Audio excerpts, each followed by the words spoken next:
Help you folks? Name's Randolph. I'm the manager. We're looking for Rose. Works as a waitress down at the diner. Rose, sure. Nice girl. Who wants to know? I'm Alan Wake. The writer, huh? I heard on the radio you were visiting. Well, I'll show you her trailer. That Rose, she's a nice girl. Always pays her rent on time. As I was saying, Al, I found all sorts of weird stuff from the local newspaper's archives. This place is crazy. Disappearances, mysterious deaths, urban legends come true, and get this, most of this stuff takes place around Cauldron Lake. Well, you ain't wrong, mister. The Indians thought the lake was a doorway to the underworld. I'm the God-fearing type myself. I don't hold with that sort of thing. Yeah, okay. Anyway, there was an island there owned by a guy called Thomas Zane. Now, some of the articles I found about him make him out to be a famous writer, but I ran a bunch of searches, couldn't find a single thing he wrote. Zane was heavily into diving, so much so that the place came to be called Diver's Isle. But the volcano under the lake erupted in 1970, and Zane went down with the island. Yeah, how about that? It was there in the morning, as if it had fallen from the sky. But it would take a tornado to lift something like that.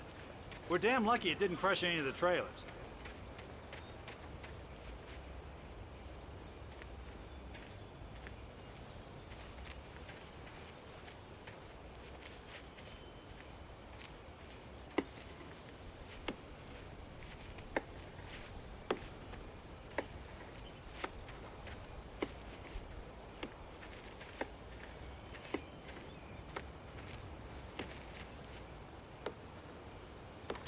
Gets better. A local girl, Barbara Jagger, drowned in Cauldron Lake just a week earlier. They were lovers. Sure, Jagger's a local spook store. The Scratching Hag comes for you in the dark. Childish stuff like that. Anyway, Al, I'm just getting to the best part. All of the articles about this stuff were written by Cynthia Weaver. I asked around, and she's that crazy bag lady you met. What, the lamp lady? She can be a little loopy, but she's not homeless or anything. Yeah, anyway, she knew both Jagger and Zane before they both died, and she had some kind of a breakdown.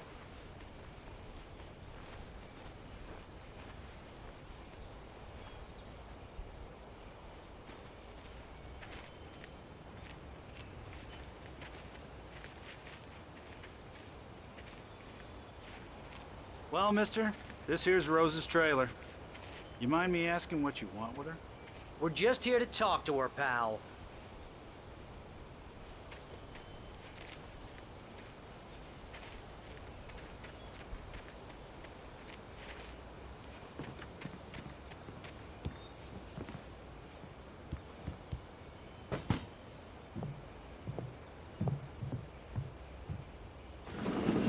Welcome to... Oh dear, Mr. Wake. I'm so glad you're here. Rose, you have my manuscript? Oh. Oh yes. Yes. Please, come in. Hey, this is really good. Rose, Yes, my manuscript. I really need it. I understand. I know what you need. A muse to inspire you. Oh, for Barry. She doesn't have anything. Yeah, hey, Al? Al, what's... Oh... Barry! What? What?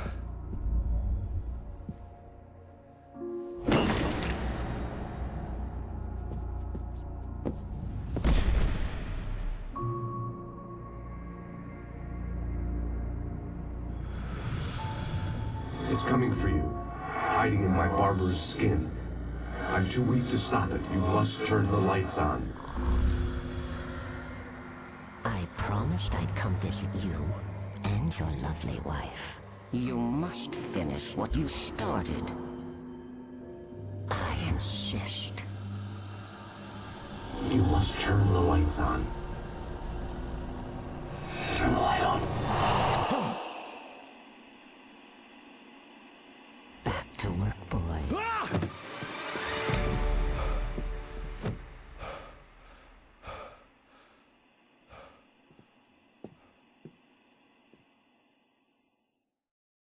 I felt nauseous, hungover. Only anger kept me going. I can't tell reality from dream anymore, but it seems I have an imaginary editor to help me. She's an old woman in a funeral dress. I call her Barbara Jagger. She's very strict. I'm writing faster and faster. My manuscript is being heavily revised. The edits are getting very aggressive, and each day there's less of me and more of her. I hate it, but I know she's right. She promises me I can save Alice this way. She knows more of this than I do. About the complex incantation I'm attempting. About this place. She's worked with another writer under similar circumstances, Thomas Zane. The genre of the story seems to be shifting. It's turning into a horror story. I'm getting close. I can feel it. Rose took a day from me. I had less than 12 hours left to meet the kidnapper. All I could do was get Barry into the car, work something out once I got on the road. Welcome to the Oh Dear Diner. What can I get you today? Coffee? I couldn't work up much hate for Rose. Something had used her to get to me and left its mark. First refill is free. Milk and sugar on the counter there. Would you like to hear today's specials? Thank you. My gun and flashlight were gone. I'd have to find a way to get Barry into the car as quickly as possible. There was no time to waste. Mr. Randolph liked Rose. That little smile she had.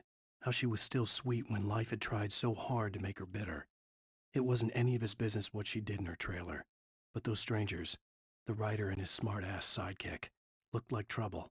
And they'd been in there for hours, way past her normal.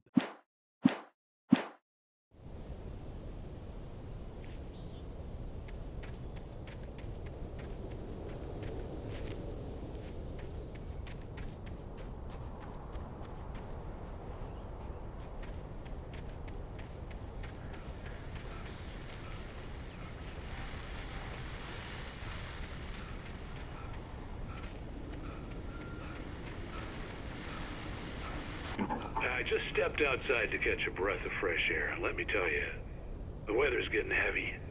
Nights like this make me especially glad I'm here talking to you and not home in bed. Once the weather takes a turn like this, I can't sleep at all.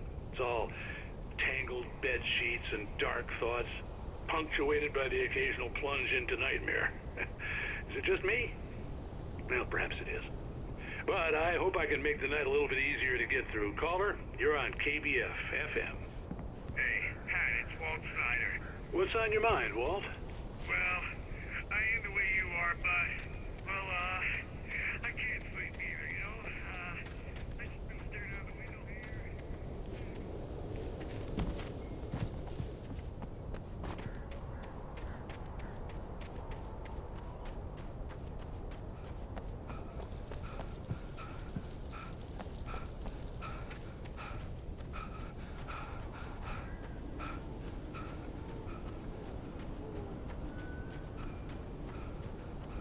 Oh, you're gonna get it now.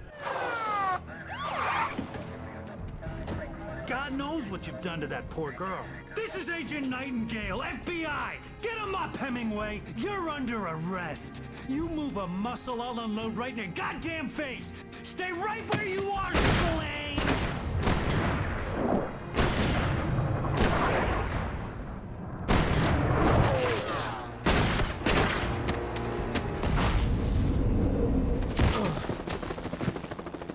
What are? I'm standing right here, you goddamn maniac!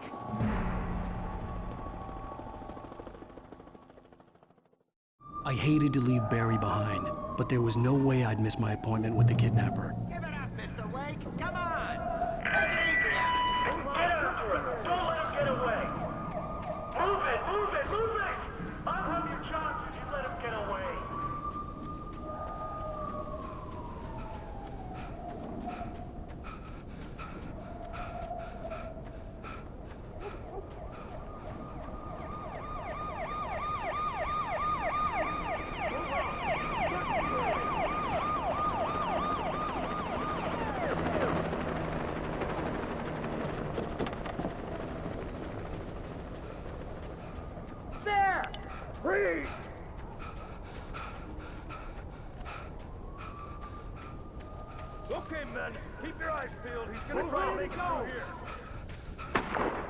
Oh, damn. Wait! I see Wade!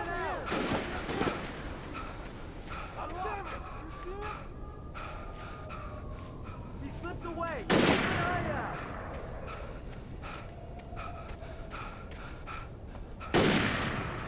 God damn it! Where did he go? He slipped away! Keep an eye out!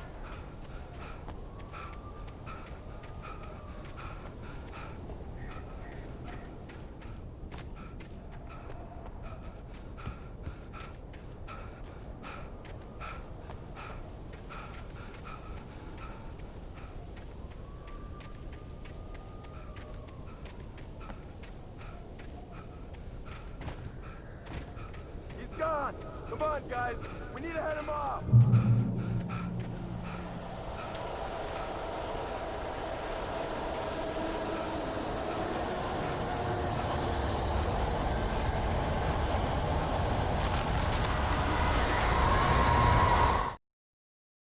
For decades, the darkness that wore Barbara Jagger's skin slept fitfully in the dark place that was its home and prison.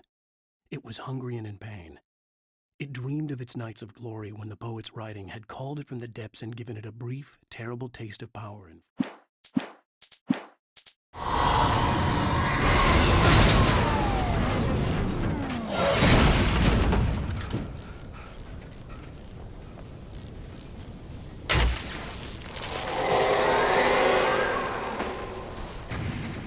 Come in, Agent Nightingale. This is Sheriff Breaker. Over.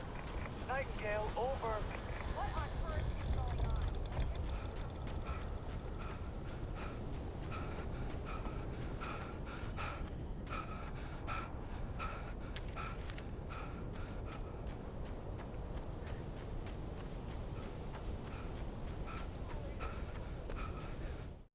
Rose didn't know how the strange old lady got in her trailer, and she looked wrong somehow. The woman showed her teeth in an approximation of a smile and traced a finger down Rose's cheek. "Pretty girl," she said. Rose felt as if she was falling asleep, but her knees didn't buckle. The crone spoke. Right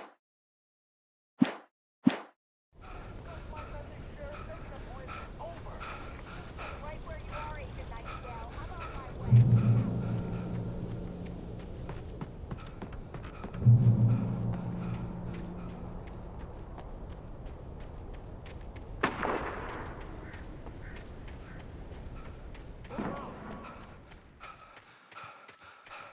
Search the area!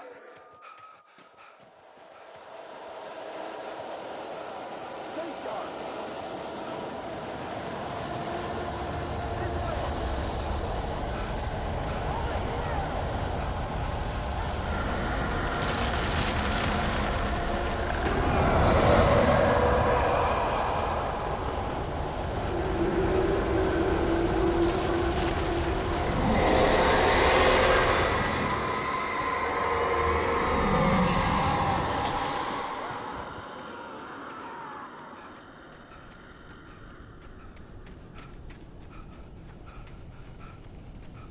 This horror was everywhere I went, circling me. The cops didn't stand a chance. They were after a writer, not a monster. Seriously telling me that geek writer just took out my deputies?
This is James. Mulligan, Thornton, come in. Over.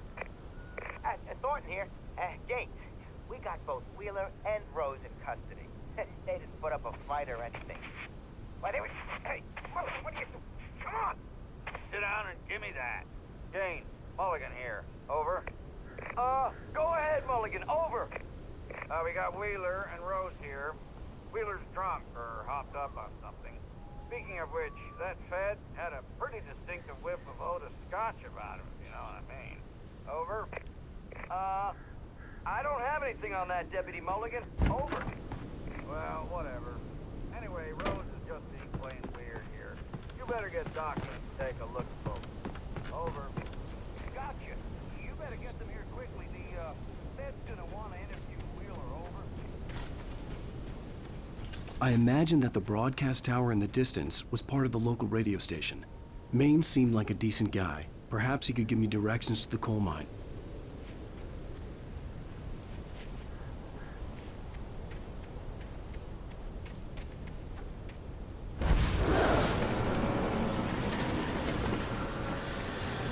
Unnatural shadows clung to the gate.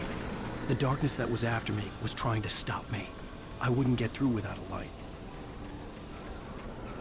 There was no power to the searchlight.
It took me a moment to recognize the flashbang grenades. They were an ideal weapon for my situation. Team 1, come in. Over. Team 1, this is Sheriff Breaker. Report. Over. Team 2, come in. I need a report. Over. Come on, guys. Talk to me. Come in, please. Over.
Touched by the dark presence, Rose was lost in a dreamland where everything was drawn in black and gray crayons.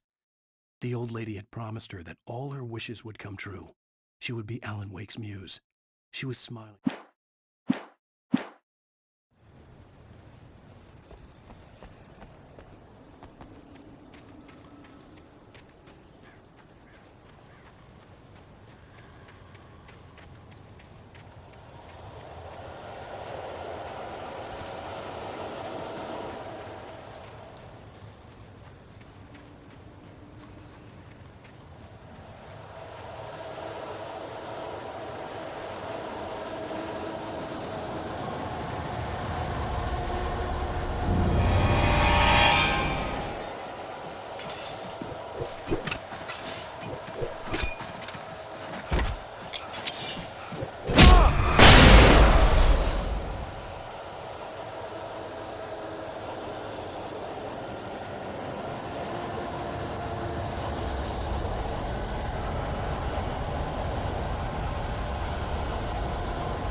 I hoped Maine could lend me a car to get to the coal mine. Oh, why, hello, Lorna. What do you have for us?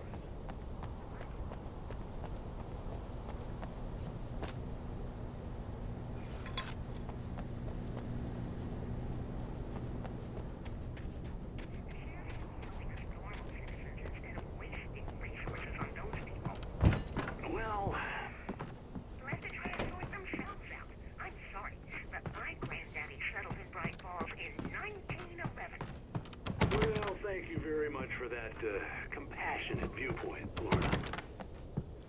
Oh, here's a little surprise. The famous writer Alan Wake just walked in. Folks, I'm going to see if I can talk him into an interview. Come on in, Mr. Wake. Oh, I'm so glad you could find the time to do this, Mr. Wake. Nowhere to run now, Dan Brown. You back away from me. Don't hurt it. Whoa. Everyone calm down. Put the gun down. We're all friends here, right? Cool your jets, Nightingale. We got him. Judas Priest! What the hell's the matter with you? There's a civilian in there.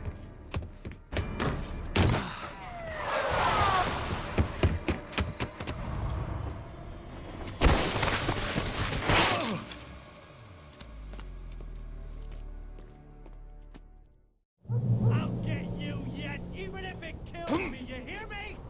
You hear me, H.P. Lovecraft? I had fallen off so many cliffs it was ridiculous. That's what you get for naming a book The Sudden Stop. It was probably good I hadn't had the chance to tell Maine where I was going. I'd have to lose the cops and find my own way to the mine.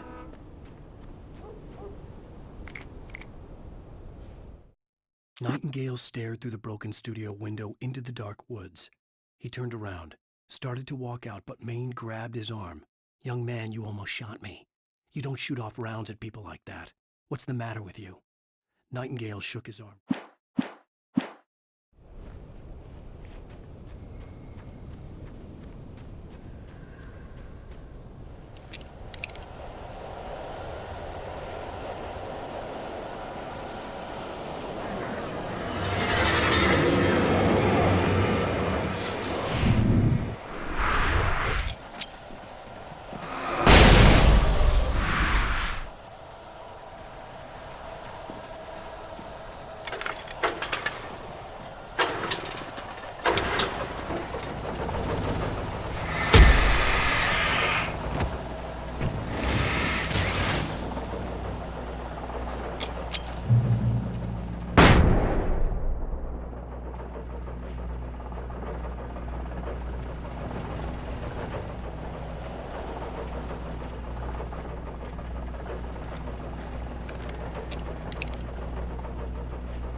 Danny had stepped out, but what stumbled back in was something else, something alien, a monster. Walter tried to kill it, first with his fists, then a chair. It wouldn't die.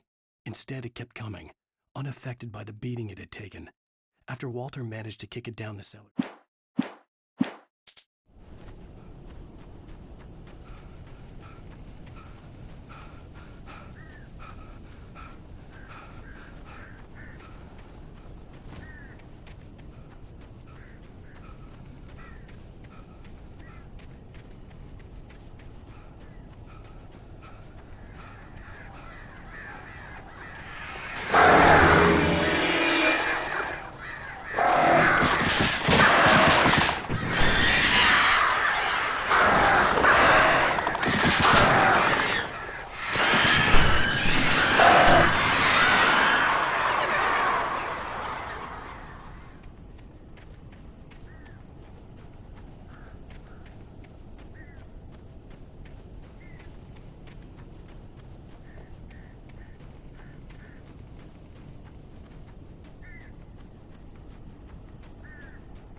was no sensible reason for the power company work lights to be here. It was almost as if they'd been left for someone like me to use.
The bulldozer's engine roared to life. Mud and rocks flew as it fought for traction.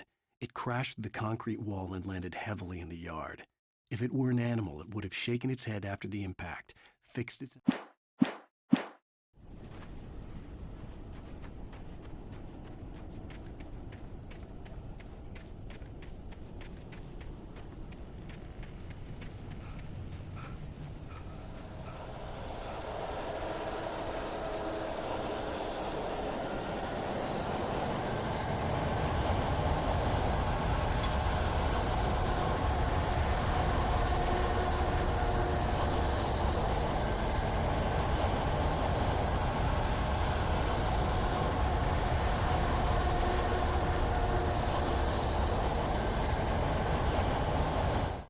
Sarah trusted her gut, and her gut said Agent Nightingale was an asshole. He felt wrong, and it wasn't just the smell of stale booze. It was in the way he flashed his badge, pulled rank, the look in his eyes when he wanted answers. Where was Alan Wake? What was this about an accident? Where was his wife? And most importantly, why did she let Wake go? He wouldn't answer her questions. Federal business was all he'd say.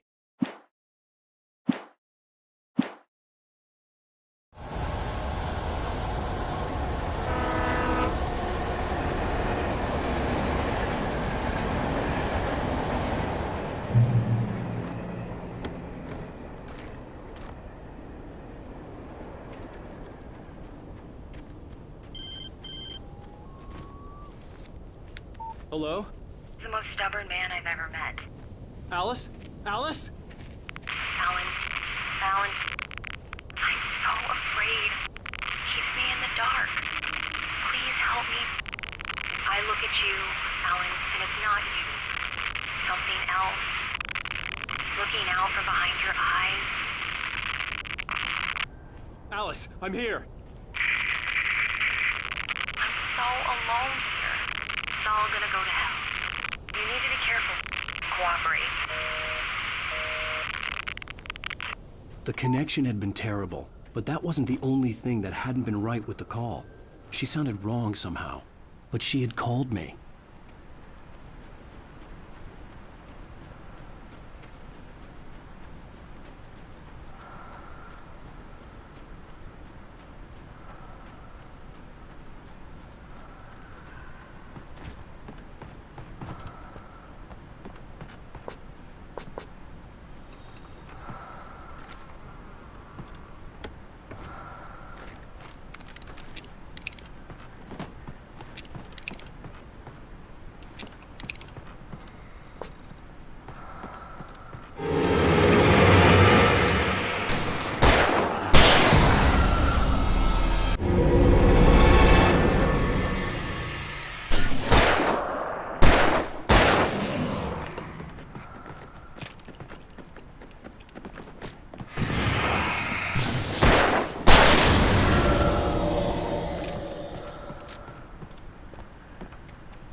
I could see a railway bridge up ahead, and a warehouse of some sort on the opposite shore. I hoped I could find a car from there.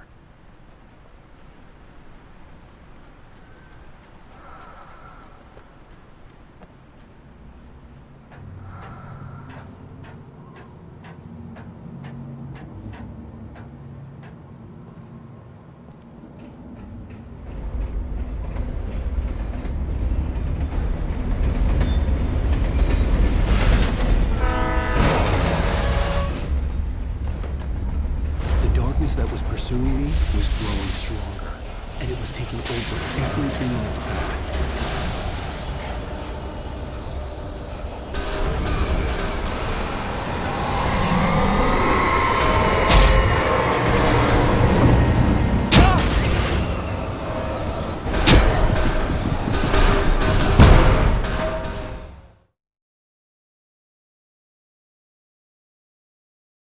Opposite shore. I hoped I could find a car from there.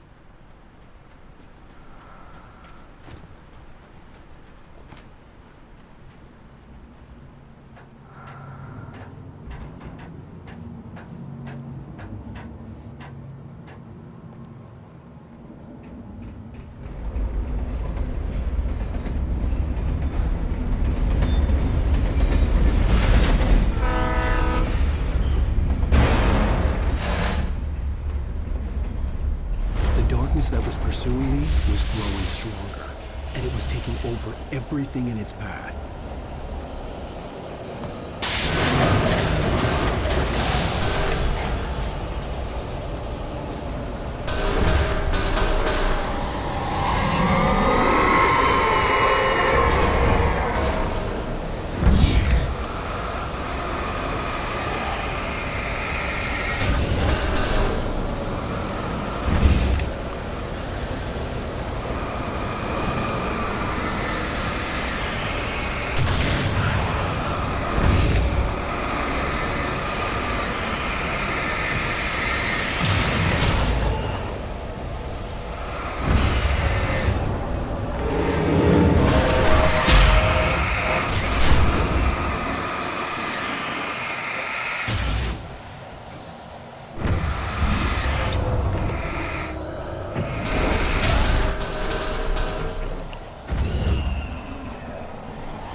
As a teenager, just starting to get interested in writing, Stephen King had been a source of inspiration to me. I thought about all the inanimate objects that had come to life in his books. No one is safe in a good horror story, certainly not the protagonist. That's what makes them fun. This was anything but. The darkness could possess anything, and it was getting closer. I slammed the door shut right in his smug face. He pleaded for me to open the door. True to form, the asshole actually thought I would obey. I had no sympathy left, no guilt either, not for him. I took a moment to savor the scream. The pipe wrenched itself loose from the bridge's steel framework. Wrapped in darkness, it floated in midair, twitching. For a moment, I didn't understand what I was looking at. The heavy object lurched at me with impossible force. I threw myself out of the way, but just...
We take the facts of our existence for granted, unaware that they are merely a thin veneer of desperate self-delusion, covering a vast cosmos of madness and horror.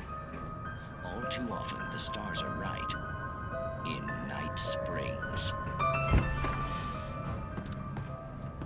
Tonight's episode, a family occasion.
never been this glad to see the sunrise.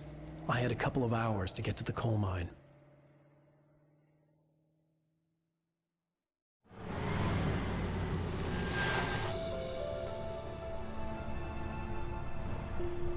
The coal mine wasn't far now.